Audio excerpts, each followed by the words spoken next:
शाहनवाज भाई, हमारे मजलिस इत्तेहादुल मुस्लिमीन के मुमरा महानगर पालिका के गट नेता सैफ पठान साहब, हमारे कॉरपोरेटर नफीस अंसारी साहब, मन्नान भाई, मुमरा के मशहूर डॉक्टर आसिफ कोची साहब,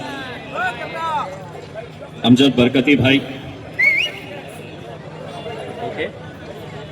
सुमित जमदाड़े जो मेरा औरंगाबाद का साथी है, और इतनी बड़ी तादाद के अंदर मौजूद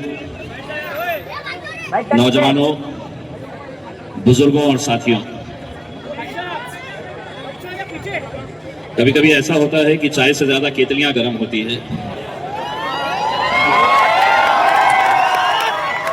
मैं सबसे पहले तो मैं अपनी माँओं का, बहनों का बहुत दिल की गहराइयों से शुक्रिया अदा करता हूं। इतनी बड़ी तादाद के अंदर आप लोग यहां पर जो आए हैं, यकीनन आपके सामने जो लड़के खड़े हैं जिसकी वजह से आप देख नहीं पा रहे हैं, मुझे ऐसा लग रहा है कि वो भाजपा की तरफ से आए हुए हैं, वरना बैठने को तैयार नहीं है। जो मजलिसी है वो बैठ जाए, जो भाजपाई है खड़े रहे। आप लोग अगर बैठ जाए, नहीं तो साइड में हो जाए भाई।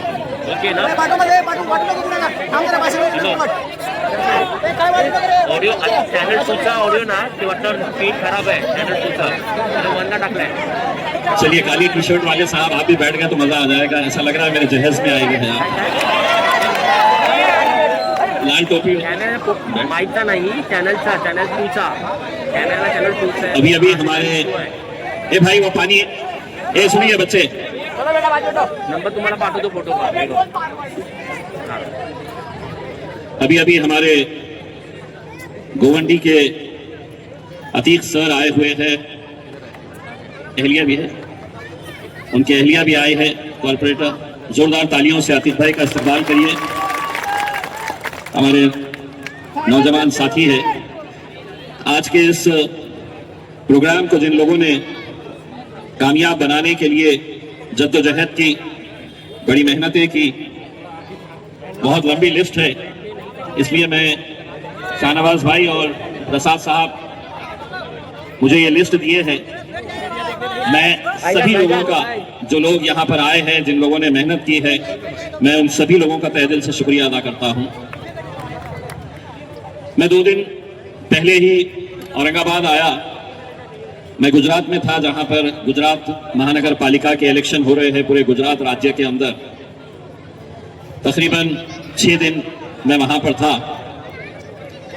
ये बात आपको इसलिए बताना जरूरी है कि जब मैं गुजरात गया और गुजरात का महानगर पालिका का इलेक्शन में देख रहा था, तो हर जगह भाजपा नजर आ रही थी। मैंने पूछा कि विपक्ष यहां पर सिर्फ मजलिस ही नजर आ रहा है, दूसरी पार्टियां क्यों नहीं नजर आ रही हैं? तो एक चौंकाने वाली बात सामने आई। तकरीबन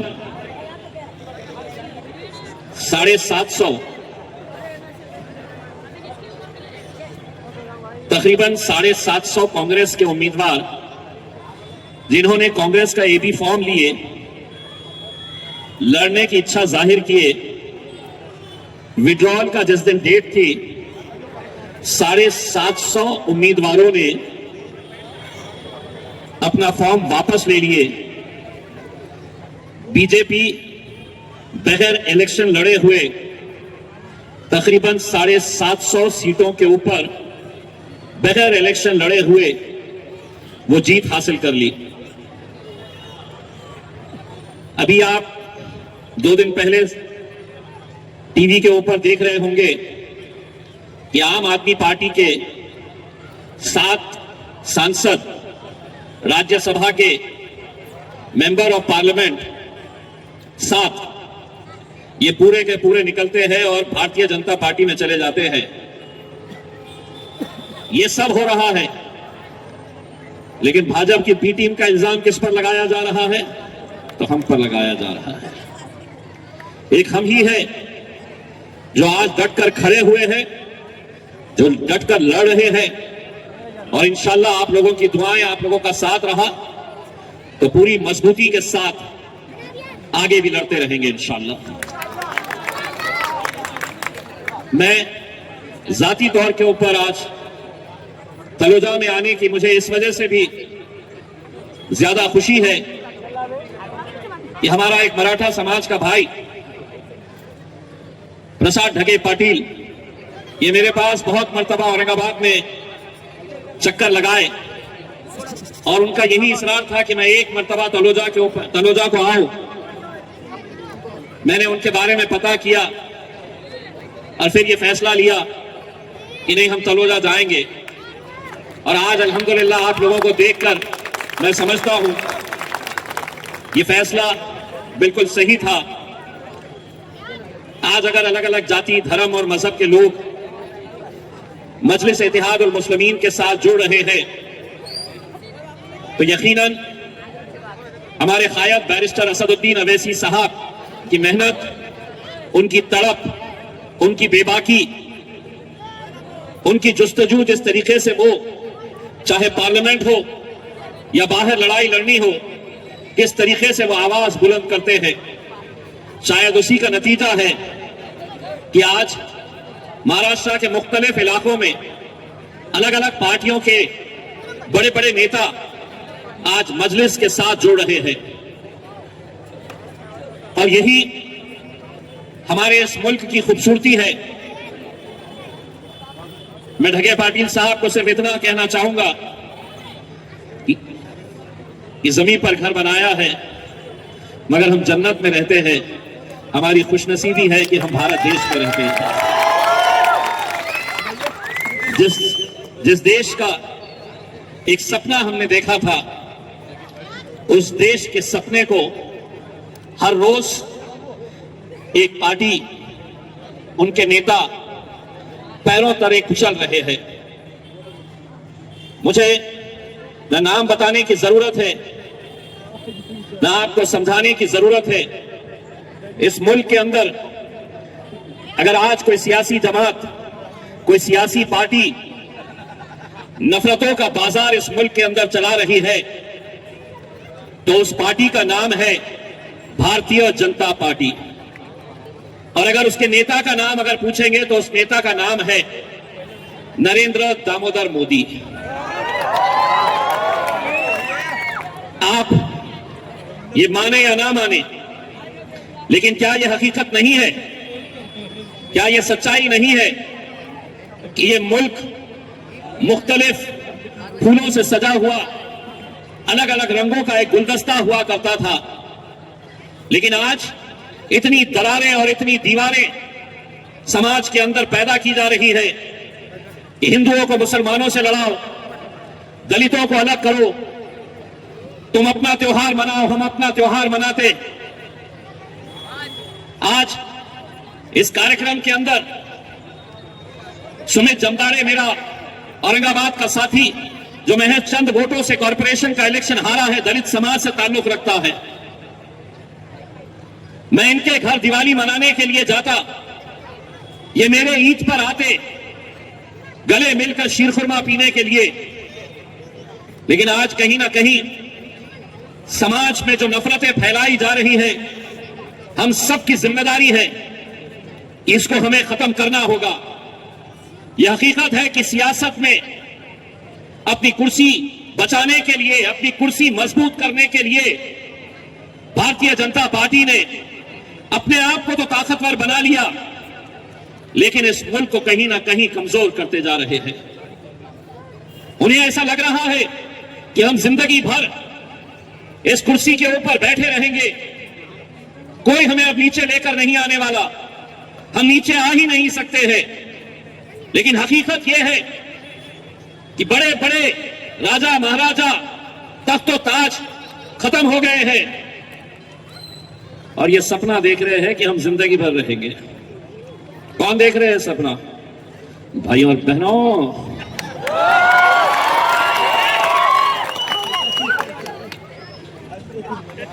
ये मीडिया वाले आते हैं ना, तो इस इंतजार में आते हैं कि ये कौन सा भड़काऊ भाषण करके जाने वाले हैं करके।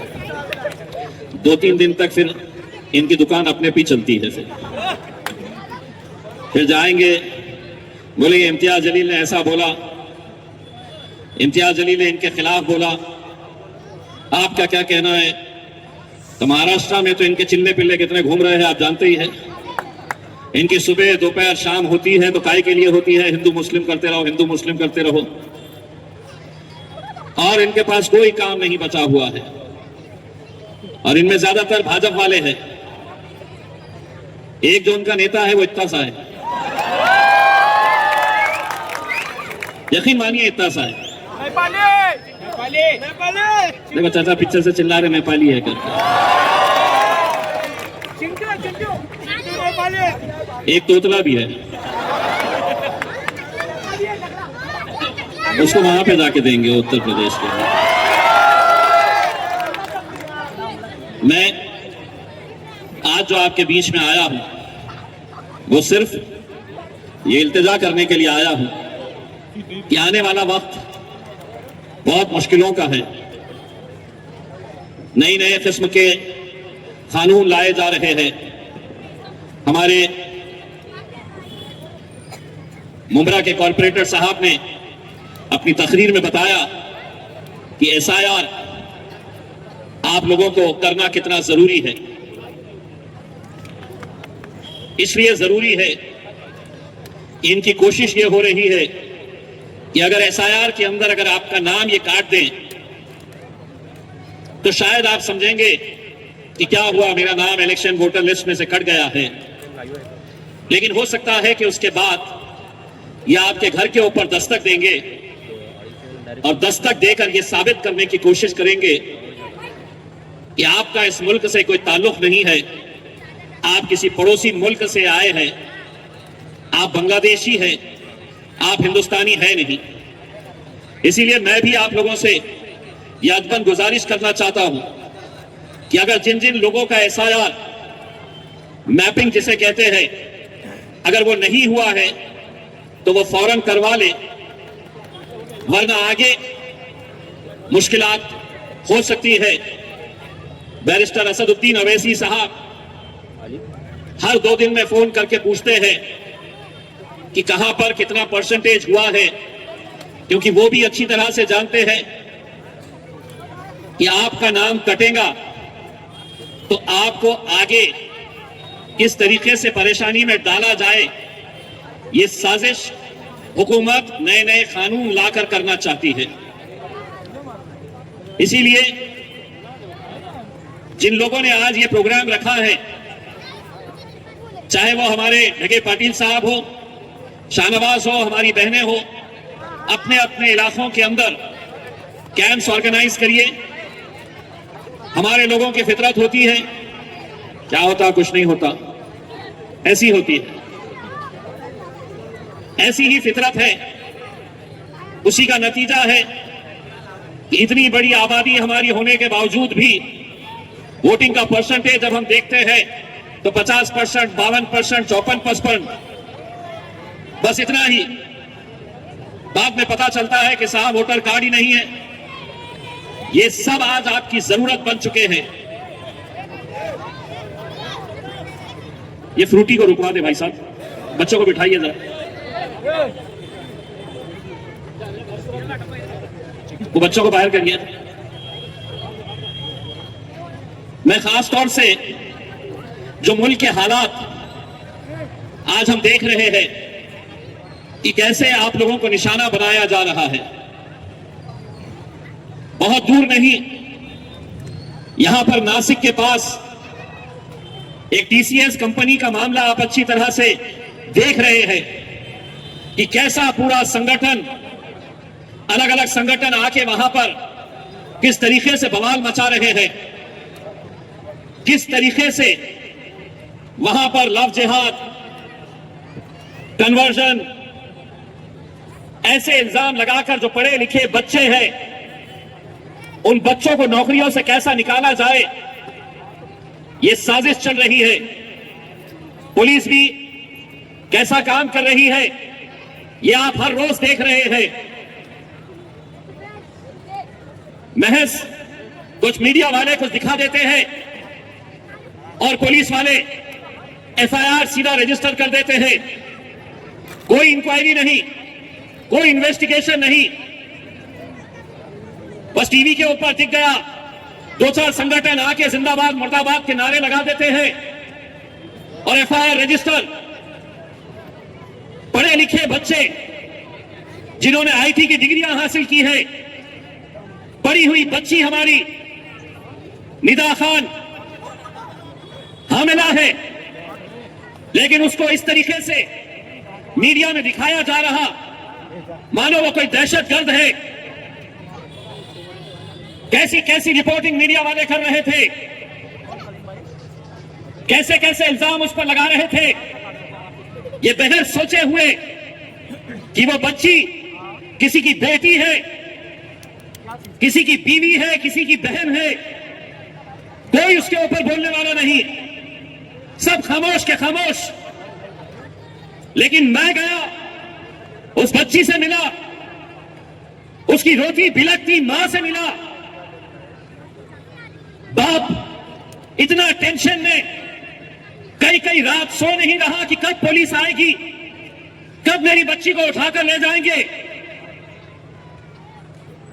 बिस्तर के ऊपर आ गया बाप। उस वक्त मैंने उस बच्ची को और उसकी मां को एक वादा किया कि सारी दुनिया तुम्हारे खिलाफ हो जाए, तुम्हारा बेटा, तुम्हारा भाई पूरी ताकत के साथ खड़े रहेगा तुम्हारे साथ। कब तक हम ये जुल्म, ये सितम हम बर्दाश्त करते रहेंगे? क्या हुआ? वो बच्ची मेरी थोड़ी बच्ची है, मेरी थोड़ी बहन है। आज उसके ऊपर बारी आई है, कल ये वक्त आपके ऊपर भी आ सकता है, हमारे ऊपर भी आ सकता है। अगर दोषी है तो बताओ सबूत, कानून के हिसाब से जो कार्रवाई करना है आप करिए, अगर कोई गलत कर रहा है तो। लेकिन महज कुछ बजरंग दल के, कुछ विश्व हिंदू परिषद के, कुछ भाजपा के गुंडों की वजह से अगर तुम ये समझेंगे कि तुम कुछ भी कर लेंगे, तो एक बात समझ ले कि ना तो मैं कांग्रेस का हूं, ना मैं एनसीपी का हूं, ना समाजवादी पार्टी का हूं। मेरे सदर बैरिस्टर असदुद्दीन अवैसी ने मुझे सिखाया है कि इस मुल्क में जीना है तो सीना चौड़ा करके और सर ऊंचा करके चलो। कब तक डराएंगे? कितना डराएंगे? और क्यों डरेंगे? लोग मुझसे भी पूछते हैं क्या आप डरते नहीं? मेरे करीब के लोग पूछते हैं मुझसे कि आप इतना जब बोलते हैं तो आपको डर नहीं लगता है? मैं कहता हूं हां, लगता है मुझे डर। मैं भी इंसान हूं, मुझे डर लगता है, लेकिन इनसे डर नहीं लगता है, मेरे रब से डर लगता है मुझे। मेरे अल्लाह से मुझे डर लगता है कि अल्लाह मुझसे पूछे कि जब एक बच्ची के खिलाफ जुल्म हो रहा था तो तू खामोश क्यों था? और ये बात मैं सिर्फ वो बच्ची का नाम निदा खान है बोलकर नहीं, अगर किसी और जाति, किसी और धर्म की भी वो बच्ची होती तो मेरा जवाब वही रहता कि हम तेरे साथ खड़े रहेंगे। क्योंकि वैसे भी आपको मालूम है, बहुत दूर नहीं, यही मुमरा में कुछ महीने पहले देखे थे, वो एक बच्ची ने क्या बोल दी थी, हमारी कॉर्पोरेटर जीत कर आई तो कैसा हराया बोल दी। हम रोज गालियां सुन रहे, रोज हमको गालियों से नवाजा जा रहा, कोई एक्शन नहीं। हमारे मजहब पर उंगलियां उठाई जा रही है, कोई कानूनी कार्रवाई नहीं। एक बच्ची ने क्या बोल दिया, कैसे हराया, तो सारे हिंदुस्तान के पेट में इतना दर्द। बच्ची ने बोल दी कि मैं मुमरा को हरा करूंगी। 4-6 दिन तक ये जो है ना, 8 बजे टीवी खोलो तो 6-8 बैठे हुए हैं। भले वो बच्ची ने बोली है मुमरा को हरा कर देंगे, 9 बजे खोलो, तो वही चर्चा मानो देश के अंदर इससे बड़ा कोई मुद्दा था ही नहीं, कोई मुद्दा नहीं था। लेकिन जब ये मामला बढ़ गया तो भाजपा का एक नेता मुमरा आया, नेता तोतला, तो क्या बोल रहा था साहब भाई, वो पुलिस स्टेशन में गया और बोला उत्तर चिल्ला तेज ललिता करो। हाँ मन्नान भाई, पुलिस स्टेशन गया, बोला उत्तर चिल्ला तेज ललिता करो। अब बेचारे पुलिस वालों की भी हालत, बोले क्या करो, बोले तेज ललिता करो। बहुत देर लगी पुलिस वालों को समझने में कि केस रजिस्टर करना है करके। अब बेचारे पुलिस वाले क्या करेंगे, हुकूमत उनकी है, उनके इशारे के ऊपर चलना है। तो वहां के पीआई साहब ने धड़ल्ले से एफआईआर फाड़ दिए बच्ची के खिलाफ। क्यों कि भाजपा का वो तोतले ने आके बोला कि बच्ची के खिलाफ एफआईआर रजिस्टर करो बगैर कोई कायदा कोई कानून। आज भी चैलेंज करता हूं मैं महाराष्ट्र की पुलिस को, बताओ किस कानून के तहत तुमने उस बच्ची के ऊपर एफआईआर रजिस्टर किया, कौन सा कानून है? अगर उसके खिलाफ केस रजिस्टर हो सकता है तो हर रोज जो हमें गालियां दे रहे, हर रोज जो एक कौम को निशाना बनाए हुए हैं, उनके खिलाफ क्यों कार्रवाई नहीं हो रही? यार केस रजिस्टर हो गया, बाद में पता चला कि वो बच्ची को अरेस्ट करने वाले हैं। मैंने बोला कि अब जरा ज्यादा ही हो जा रहा है, तो मैंने सैफ भाई से बात किया। तो सैफ भाई ने मुझे बताया कि साहब ये लोग बहुत बवाल कर रहे हैं इसका। तो मैंने कहा कि अब रुको, तुम्हारा बाप आ रहा है। और मैं गया वहां पर, और वहां जाने के बाद ये तो थे ही बैठे, बोले बच्ची ने ये बोली। मैं बोला बच्ची ने जो बोली वो सही बोली, हम है उसके साथ। बोले केस रजिस्टर हुआ। तो मैंने कहा कि अब सुनो, वो बच्ची ने ये कहा था कि मैं मुमरा को हरा करूंगी, मैं ये कहकर जा रहा हूं कि मैं पूरे महाराष्ट्र को हरा करके निकलूंगा। उसमें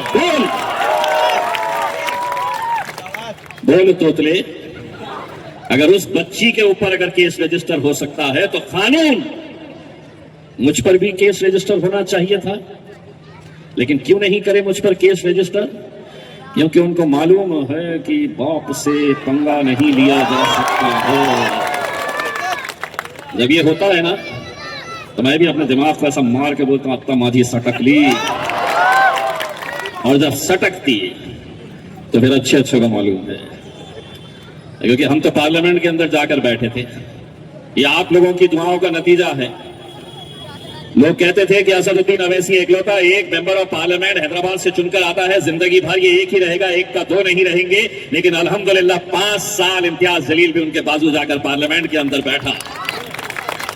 आप लोगों ने वोट नहीं दिए, मुझे दे नहीं सकते हैं, लेकिन मुझे पूरा यकीन है कि जब नतीजे आ रहे थे, जब रिजल्ट का दिन था, उस दिन आपके हाथ भी उठे थे दुआओं के लिए कि या अल्लाह इम्तियाज जलील को भी कामयाब कर देगा।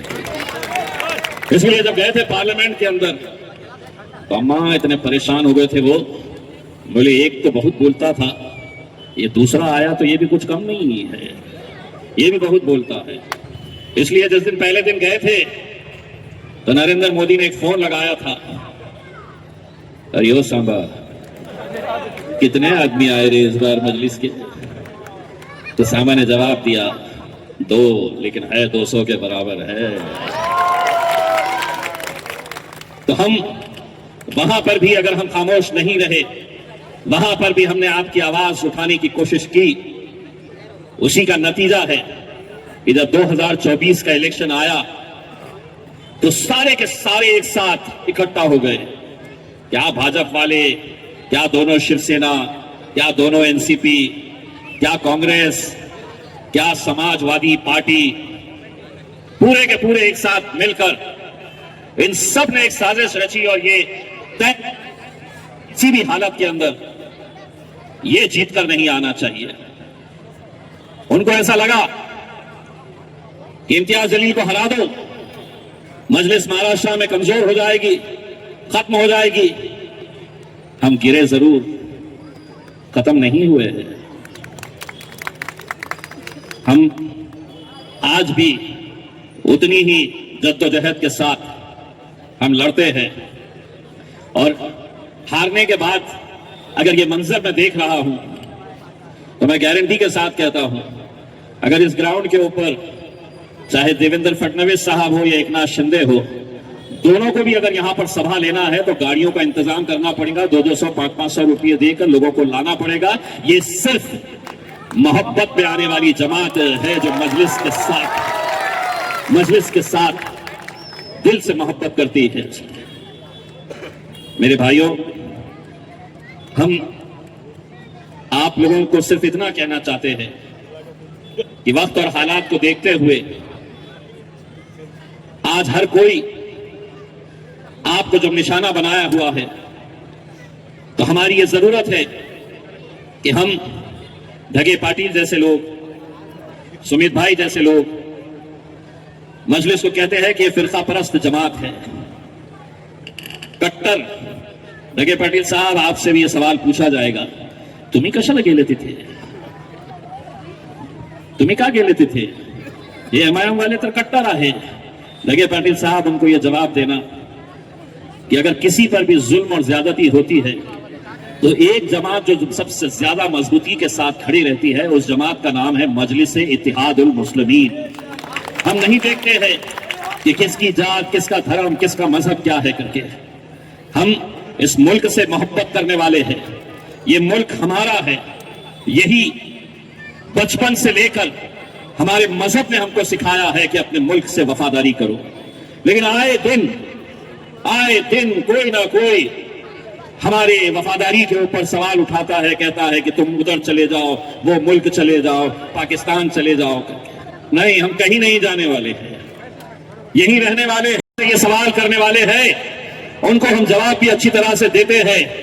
दरअसल क्या है, लातों के भूत बातों से इसीलिए राहत इंदौरी साहब का एक शेर है। वो शेर मैं हर सभा के अंदर बोलता हूं, लेकिन मेरा बोलने का अंदाज कुछ ऐसा होता है कि अगर मैं पूरा शेर बोल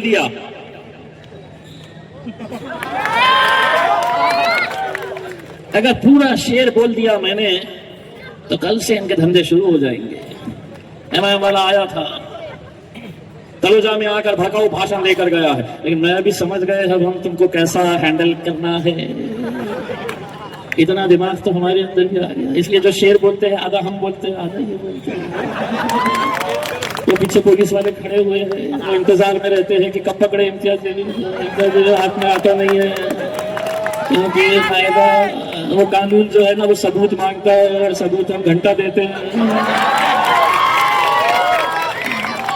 तो जितना बोलना होता है उतना बोल के हम निकल जाते हैं। तो इसीलिए मैं राहत इंदौरी साहब को और मेरी माएं और बहनें, आप लोगों को भी जवाब देना है मेरे साथ। सभी का खून शामिल है यहाँ की मिट्टी में। ये मुल्क तुम्हारे।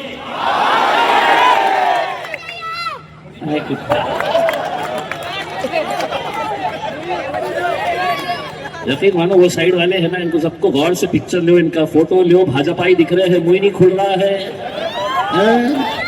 आए देखने के लिए लगता है कांग्रेस के है क्या, देखने के लिए आए क्या बोलता करके। बोलो कैमरा हमारी तरफ मत देखो, उधर देखा। सभी का खून शामिल है यहाँ की मिट्टी में। ये मुल्क तुम्हारे। समझ गया? अब अगर मैंने पूरा बोल दिया होता तो बोले देखो, उनके बाप दादाओं को निकाल लिया है, केस रजिस्टर करो। कानून सबूत मांगता है और सबूत हम बाबा जी का ठुल्लू नहीं देते, बिल्कुल नहीं देते हैं। इसमें से भी ये निकालने की कोशिश करते हैं कि कुछ ना कुछ तो मिल जाएगा कल के दिन अपना। सिर्फ मेरी बुजुर्ग, मेरी माँ और बहनों से मैं ये कहना चाहता हूं कि वक्त जैसा भी रहा, हमको हाथ में हाथ डालकर मजबूती के साथ इस मुल्क की जमहूरियत को जिंदा रखना है। और वो उसी वक्त मुमकिन रहेगी जब मेरा ये दलित भाई, जब मराठा भाई, तमाम हिंदू, मुस्लिम, ओबीसी, सिख, ईसाई, हम सब साथ में मिलकर, बंजारा समाज का भी एक भाई हमारे साथ प्रवेश करने वाला है, तो हम सब साथ में मिलकर रहेंगे। बाकी और किसी चीज की फिक्र करने की जरूरत नहीं है उसमें। अक्सर मैं ये बात कहता हूं कि इस मुल्क से मुसलमानों की क़यादत खत्म जो हुई है वो कोई गैरों की वजह से नहीं हुई है। मुसलमानों को खींचने का काम अगर किसी ने किया है तो वो मुसलमानों ने ही किया है। मुसलमानों की क़यादत को इस मुल्क से अगर किसी ने खत्म किया है तो कोई गैर उसके लिए जिम्मेदार नहीं है। मीर सादिक, मीर जाफर, बहुत सारे हैं इस मुल्क के अंदर जिन्होंने हमें धोखा देने का काम किया, मुसलमानों की क़यादत को खत्म करने का काम किया है। इसीलिए हम कहते हैं कि आप कांटों से बचकर चलते हैं, हमने फूलों से जख्म खाए हैं। आप कांटों से बचकर चलते हैं, हमने फूलों से जख्म खाए हैं। आप गैरों की बात करते हैं, हमने तो अपने भी आजमाए। इम्तियाज जलील को गिराने में गैरों का हाथ नहीं था मेरे भाई। 18 उम्मीदवार भारतीय जनता पार्टी और समाजवादी पार्टी की तरफ से पैसा देकर खड़े किए गए थे और उनका मकसद यही था कि किसी तरह से इकलौता एक मुस्लिम एमपी, मेंबर ऑफ पार्लियामेंट पूरे महाराष्ट्र से। आपके कितने एमपीज हैं जो लोकसभा के अंदर आपके मुद्दों को उठाएंगे? मध्य प्रदेश के अंदर कितने हैं? तो 0। कर्नाटक के अंदर कितने हैं? 0। राजस्थान के अंदर कितने?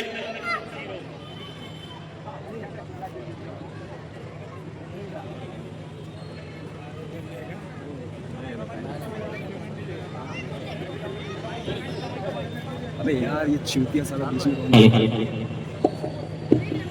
माइक वाले पे नजर रखो।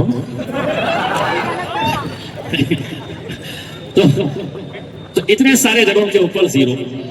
महाराष्ट्र के अंदर 2019 से 2024 सिर्फ एक ही एमपी था, वही आपका बेटा, आपका भाई। आने वाले वक्त के अंदर भी हमें मालूम है कि कैसी कैसी साजिशें होने वाली हैं, कैसे कैसे षड्यंत्र रचे जाने वाले हैं। लेकिन हमारी ख्वाहिश है कि हमारे अंदर से ही हमारे नेता पैदा हो।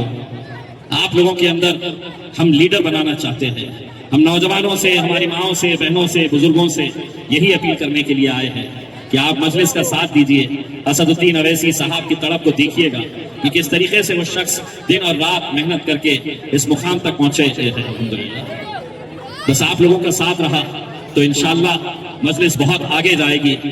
मुझे प्रसाद ढगे पाटिल साहब ने बताया है कि उनके पास तकरीबन 400 कितने हैं महिला मंडल 400 1000 है। उन्होंने ये कहा कि साहब, मैं इस कौम की महिलाओं के लिए, मैं हर समाज की महिलाओं के लिए मैं कुछ करना चाहता हूं। मैं ढगे पाटिल साहब दोबारा जब मैं आऊंगा तो आप हमारी ये माएं, बहनें, सभी जात, धर्म और मजहब की जितनी भी महिलाएं हैं, उन सब के लिए जो भी काम करेंगे मैं खुद जाती तौर के ऊपर आऊंगा और आपके इस काम को देखूंगा। क्योंकि इतनी बड़ी तादाद के अंदर जब महिलाएं आती है, इतनी बड़ी तादाद के अंदर जब हमारी मस्तूरात, हमारी बहनें आती हैं, तो यकीन मानिए वो इस बात का संकेत होता है कि तलोजा के अंदर आने वाले वक्त में इंशाअल्लाह इनकलाब आने वाला है। आज के बाद दूसरी पार्टी के तमाम नेता, आपको भी मौका है, जल्दी से आ जाओ। उतार दो अपने गले का मफलर, छोड़ दो अपने हाथ का झंडा। अब गले में मफलर अपना ही डालो, झंडा अपना ही डालो।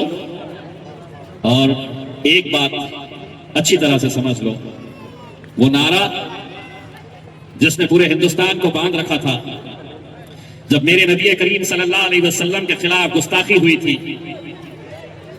तो हम इंतजार कर रहे थे कि कोई तो एक बड़ा नेता खड़ा रहेगा और उसकी मुखालिफत करेगा। कोई तो एक कांग्रेसी, कोई समाजवादी, कोई राष्ट्रवादी का खड़े रहकर उसकी मुखालिफत करेगा, क्योंकि हमारा वजूद, हमारी शिनाख्त, हमारी पहचान इसकी वजह से है। अगर उनके खिलाफ गुस्ताखी हो रही है और अगर हम खामोश बैठे हैं तो यकीन मानो हमसे बुरा आदमी कोई हो नहीं सकता। जब सब खामोश हो गए तो हमने जवाब दिया और हमने ये तय किया कि हम औरंगाबाद से लेकर मुंबई तक एक रैली लेकर आएंगे। यकीनन मुझे पूरा यकीन है कि बहुत सारे तलोजा के नौजवान भी यहां पर आकर उस रैली के अंदर जुड़े थे। आप लोग एक रात पहले जब हम रैली निकालने वाले सुबह 7 बजे, तो बड़े बड़े पुलिस वाले मेरे पास आए, बड़े बड़े अधिकारी रात में 2 बजे, और मुझसे आकर कहने लगे कि हुकूमत की तरफ से यह आदेश आया है कि आपकी रैली को इजाजत नहीं दी जा रही है, हम आपको ये रैली निकालने की परमिशन नहीं दे रहे। मैंने मुस्कुराकर उनकी तरफ देखा और मैंने उनसे कहा, तुमसे मांगा किसने है रैली का? बताओ, मैंने कब तुमको लिखित के अंदर दिया कि मुझे परमिशन चाहिए? अगर वो गुस्ताखी कर सकता है तो क्या तुम्हारी परमिशन लेके करा था? अगर वो गुस्ताखी करने के बाद अगर कानून खामोश है तो मैंने कहा, तुम पूरी ताकत लगाओ मुझे रोकने के लिए, मैं पूरी ताकत लगाऊंगा बंबई तक पहुंचने के लिए। इसीलिए मैंने उनको एक बात कही थी कि तुम्हारे पास कानून है, तुम्हारे पास हुकूमत है, पुलिस है, प्रशासन है, डंडे है, लाठियां है, बंदूकें हैं, ये ताकत तो तुम्हारे पास है, लेकिन जिसके नाम के लिए मैं निकल रहा हूं तुम्हें उसकी ताकत का अंदाजा नहीं है, उसकी ताकत का अंदाजा नहीं है। और वही रैली आज पूरे दुनिया के अंदर मशहूर हुई कि हिंदुस्तान का मुसलमान हर चीज बर्दाश्त कर सकता है, लेकिन अपने हुजूर करीम सल्लल्लाहु अलैहि वसल्लम के खिलाफ गुस्ताखी बर्दाश्त नहीं कर सकता है। ये पैगाम उस रैली के जरिए हमने दिया था। मेरे भाइयों, आप लोगों से सिर्फ इतनी इल्तिजा है कि हाथ से हाथ जोड़कर रखिएगा, इख्तिलाफ नजरअंदाज करिएगा, क्योंकि अगर हम एक रहेंगे तो हम मजबूत रहेंगे, एक रहेंगे तो हम ताकतवर रहेंगे। बस यही उम्मीद करता हूं। और जाते जाते उसी रैली के अंदर पूरे हिंदुस्तान में जो नारा दिया गया था, वो नारा मैं चाहता हूं कि आप मेरे साथ आवाज से आवाज लगाए कि तेरा मेरा रिश्ता क्या,